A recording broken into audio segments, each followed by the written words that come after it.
আজ বিপুলাকে পরীক্ষা করতে যাচ্ছি। তুমি কোন রকমে ধরা দেবে না। আমরা বৈকুণ্ঠ ধাম থেকে আসছি মত্ত দামে হাসি কান্নার দুনিয়ায়। বিপুলা যে সতী মায়ের সতী কন্যা, আজ আমরা এই দীক্ষা গরুর ঘাটে আমরা পরীক্ষা করব। এসো নারদ।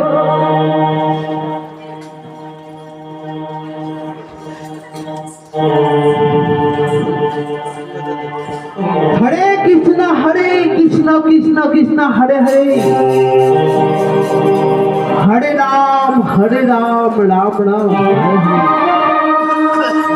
ভক্ত নারদ ভাসমান হয়ে আসছে, এটা কিন্তু সতী বেহুলা।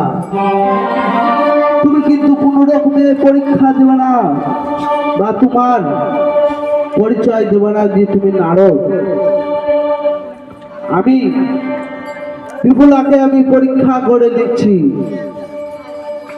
গুরুদেব মামা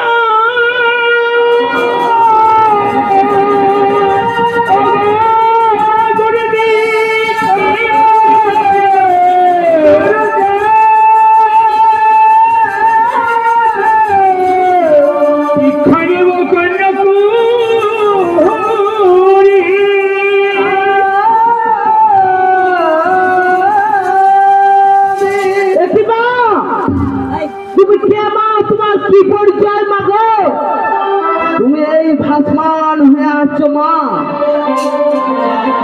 আর তোমার ওই আঁচল থেকে যে গন্ধ বেড়েছে ফেলে দাও। বলো তোমার কি পরিচয় মা? একই গো, কে গো তুমি? এই ঘাটের মাঝারে এসে তুমি আমার স্বামীকে সাগরে জলে বিসর্জন করতে বলছো? আমি বৈষ্ণব মা গো। বৈষ্ণব? আমি মানুষকে দীক্ষা দেই। এই মত্ত ধামে যন্ত্রণা থেকে বৈকুণ্ঠ ধামে পাঠাই। কিন্তু গুরুদেব, যারা বৈষ্ণব হয় তারা তো লোকের উপকার করে, লোকের কোনোদিন ক্ষতি করতে পারে না গুরুদেব। না,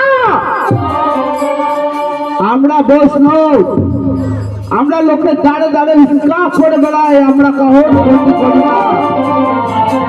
তারা কি এমন হয়েছে মাতা গো কি তুমি এই নদীতে ভাসমান হয়ে আসছো?